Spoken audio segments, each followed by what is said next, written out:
रात के करीब 11 बज चुके थे। पूरी बस्ती में गहरा सन्नाटा था। बस दूर कहीं कुत्ते भौंकने की आवाज आ रही थी। अनु अपने छोटे से घर के कमरे में बैठी थी, जहां एक बल्ब की हल्की पीली रोशनी फैल रही थी। उसी रोशनी में सामने टंगी सफेद साड़ी चमक रही थी और अनु सावधानी से उस पर रंग भर रही थी। उसके हाथ रंगों से सने थे। उंगलियों पर हल्का नीला और गुलाबी रंग चढ़ा हुआ था, पर उसके चेहरे पर थकान नहीं, बल्कि एक शांत सी चमक थी। गायत्री देवी से उसकी पहली मुलाकात होने वाली थी, आर्यवर्धन की मां, और इस मुलाकात को खास बनाना अनु के लिए एक सपना जैसा था। वह साड़ी की एक एक लाइन को इतने प्यार से भर रही थी, मानो यह सिर्फ कपड़ा नहीं, उसके दिल का एक हिस्सा हो। तभी अचानक उसका मोबाइल वाइब्रेट हुआ और स्क्रीन पर नाम चमका, आर्यवर्धन सर। अनु चौंक गई, जल्दी से हाथ पोंछे और कॉल उठाया। हेलो अनु, क्या कर रही हो? उसकी आवाज में वही नरमी थी जो अनु का दिन बना देती थी। अनु हंस पड़ी। सर, मैं क्या बताऊं, बहुत बिजी हूं, अभी भी साड़ी में ही लगी हूं। आर्यवर्धन मुस्कुराकर बोला, मुझे पता है, तुम सिर्फ पार्टी की तैयारियां नहीं कर रही, मेरी मां के लिए साड़ी भी पेंट कर रही हो, वो भी अपने हाथों से। ये सुनकर अनु का दिल धड़क उठा। जी सर, मैं चाहती हूं कि पहली बार मिलते ही उनके चेहरे पर मुस्कान आ जाए। फोन के उस पार से आर्यवर्धन की धीमी सी हंसी आई और अनु के चेहरे पर अनजानी खुशियों की चमक फैल गई। उसे क्या पता, उसी रात कुछ ऐसा होने वाला है जो उसकी मेहनत और उसके दिल दोनों की परीक्षा लेगा। अनु ने साड़ी को बड़ी सावधानी से रस्सी पर फैलाया था। रंग अभी पूरी तरह सूखे नहीं थे, इसलिए वह बार बार उठकर उसे देख लेती थी कि कहीं हवा से उड़ न जाए। थकान से उसका शरीर टूट रहा था, पर दिल में संतोष था कि वह अपने हाथों से इतना खूबसूरत गिफ्ट तैयार कर चुकी है। करीब आधी रात को वह आखिरकार थककर बिस्तर पर लेट गई। कमरे में हल्की सी हवा चल रही थी और बाहर गली में अंधेरा गहरा रहा था। उसी अंधेरे में एक परछाई चुपचाप उसके घर के पास आई। दरवाजा धीरे से चर्र चर्र करता हुआ खुला। वह था रघुपति। उसकी चाल में उतनी ही खामोशी थी जितनी उसके इरादों में झर। वह धीरे धीरे कमरे के उस कोने तक पहुंचा जहां साड़ी सुख रही थी। चांद की हल्की रोशनी साड़ी पर गिर रही थी और रघुपति की आंखों में लालच का एक चमकता हुआ रंग। बहुत होशियार बनती है ना, अब देख कैसे रोती फिरती है।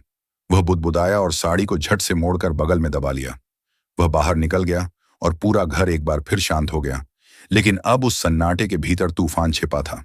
सुबह होते ही अनु की नींद खुली तो सबसे पहले उसकी नजर साड़ी वाली जगह पर पड़ी और अगले ही पल वह घबरा उठी। अरे, साड़ी कहाँ गई? मैंने तो यही डाली थी। उसकी सांसें तेज हो गईं। वह पूरे कमरे में भाग भाग कर तलाशने लगी। अलमारी, बेड के नीचे, रसोई, दरवाजे के पास, लेकिन साड़ी का एक टुकड़ा भी नहीं मिला। उसकी आंखें भर आईं। या अल्लाह, क्या करूं? मैं मैम को क्या दूंगी? उसका दिल डर और बेचैनी के बीच पिस रहा था। उसे यह नहीं पता था कि यह एक साधारण गुमशुदगी नहीं, बल्कि किसी की सोची समझी साजिश थी। अनु अब लगभग टूट ही चुकी थी। साड़ी न मिलने की बेचैनी ने उसके दिल में डर और हताशा की भारी धुंध भर दी थी। वह अभी भी कमरे में चक्कर लगा रही थी कि तभी दरवाजा अचानक खुला और अंदर सिमरन आई। अनु, अरे, ये क्या हालत बना रखी है? तैयार नहीं हुई अभी तक? सिमरन ने घबराकर पूछा। अनु की आंखें लाल थीं, उसके होंठ कांप रहे थे। सिमरन, वो साड़ी मैम के लिए जो मैंने पेंट की थी, वो मिल ही नहीं रही। सिमरन एकदम से रुक गई। क्या? ऐसे कैसे गायब हो सकती है? कहीं रख दी होगी तुमने। चल, दोनों मिलकर ढूंढते हैं। दोनों ने पूरे घर की छानबीन शुरू कर दी। हर कोना, हर दराज, हर जगह उन्होंने देखी। कुछ देर बाद सिमरन थककर बोली, नहीं है अनु, सच में नहीं है। अनु की सांसें तेज हो गईं, आंसू बह निकले। मैंने खुद अपने हाथों से बनाई थी सिमरन। मैम को पहली बार कुछ खास देना चाहती थी, अब मैं उन्हें क्या दूंगी? सिमरन ने उसे गले लगाकर शांत करवाया। अरे, रो मत, कुछ ना कुछ रास्ता जरूर निकलेगा। लेकिन इसी बीच शहर के दूसरे हिस्से में मीरा अपने कमरे में बैठी थी। उसके चेहरे पर एक चालाक मुस्कान। वह आईने में अपने बाल ठीक करते हुए बोली, बहुत खास बन रही थी ना अनु, अब देखो कैसे रो रही होगी। गिफ्ट देना चाहती थी मैम को, अब तो गिफ्ट भी नहीं और इज्जत भी नहीं। उसकी आंखों में जीत की चमक थी, जैसे उसने कोई बड़ी जंग जीत ली हो। मीरा ने अपने फोन की स्क्रीन पर किसी का मैसेज देखा और मुस्कुराकर बोली, सब सही चल रहा है। कोई नहीं जान पाएगा कि इसके पीछे मैं हूं। लेकिन उसे नहीं पता था, सच चाहे जितना छुपाया जाए, एक न एक दिन सामने जरूर आता है। और यही सच अब धीरे धीरे अनु और सिमरन के करीब आने वाला था। अनु अभी भी रो रही थी और बार बार वही सवाल दोहरा रही थी, मेरी साड़ी आखिर गई कहाँ? सिमरन उसे समझा रही थी, पर खुद भी अंदर से बेचैन थी। घर के हर कोने की तलाशी लेने के बाद दोनों थक कर बैठ ही रही थीं कि अचानक सिमरन का माथा सिकुड़ गया, जैसे उसके दिमाग में कोई बात बिजली की तरह कौंधी हो। अनु, उसने धीमी आवाज में कहा, कल रात रघुपति मामा तेरे घर आए थे ना? अनु ने तुरंत सिर उठाया। हाँ, आए थे। बोले थे कि पानी भरने की पाइप चाहिए। सिमरन की आंखें चौड़ी हो गईं। और उस वक्त तू अंदर साड़ी फैला रही थी, है ना? अचानक अनु के दिल की धड़कन तेज हो गई। रघुपति की शकी नजरें, उसका अजीब सा व्यवहार, सब याद आने लगा। मतलब, तू कहना क्या चाहती है? अनु ने डर और गुस्से के मिश्रित स्वर में पूछा। सिमरन ने गहरी सांस ली। अनु, शक तो नहीं, मुझे पूरा यकीन है, साड़ी रघुपति ही ले गया है। अनु का चेहरा रंगहीन हो गया। उसे लगा जैसे किसी ने उसकी मेहनत, उसकी भावनाएं और उसका विश्वास ऑल एक पल में कुचल दिया हो। चल सिमरन, अनु ने आंसू पोंछते हुए कहा, मैं अभी उसी से पूछूंगी। दोनों बिना एक पल गंवाए घर से निकल पड़ी। गलियों में दौड़ती हुई वे उस सुनसान जगह पहुंची जहां अक्सर रघुपति बैठकर बीड़ी पीता था।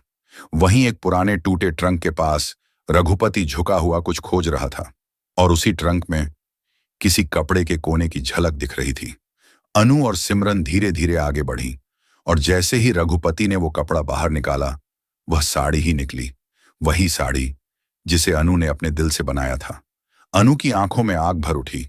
अब सिर्फ सच सामने लाना था, किसी भी कीमत पर।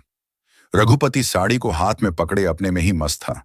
उसे अंदाजा ही नहीं था कि उसकी हरकत अब उसके लिए मुसीबत बनने वाली है। तभी पीछे से तेज कदमों की आवाज आई। वह घबरा कर मुड़ा, और सामने अनु और सिमरन को देखकर उसके चेहरे का रंग उड़ गया। अनु की आंखों में गुस्से की आग थी। ये साड़ी मेरी है, रघुपति हकलाने लगा। अ अनु बिटिया, वो मैं तो।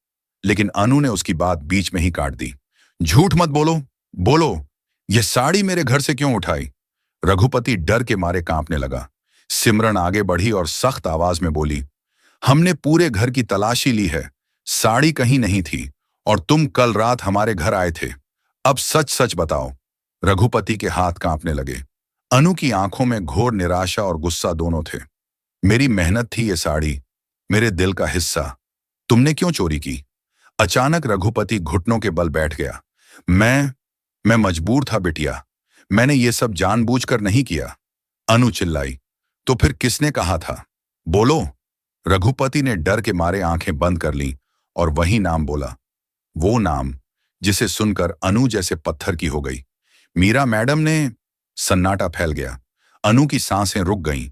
सिमरन ने एक दूसरे की ओर हैरानी से देखा। मीरा? अनु की आवाज कांप रही थी, गुस्से से भी और चोट से भी। रघुपति हकलाते हुए बोला, उन्होंने मुझे पैसे दिए थे बिटिया, बोली कि ये साड़ी गायब कर दो। मैम को अनु का गिफ्ट पसंद नहीं आना चाहिए, उनका ही प्लान था सब। अनु का दिल एक पल में टूटकर बिखर गया। मीरा, जिस पर उसने भरोसा किया था, वही उसके पीछे इतनी बड़ी चाल चल रही थी। सिमरन ने अनु का हाथ पकड़कर उसे संभाला। अनु, अब सच सामने आ चुका है, अब ये बात छुपेगी नहीं। अनु ने गहरी सांस ली। उसकी आंखों में अब डर नहीं, बल्कि दृढ़ता थी। अब मीरा को उसके हर झूठ का जवाब मिलेगा। वह साड़ी को अपने हाथ में कसकर पकड़ती है, आंखों में आंसू पर दिल में आग, क्योंकि अब लड़ाई सिर्फ साड़ी की नहीं, उसकी इज्जत, उसकी मेहनत और उसकी सच्चाई की थी।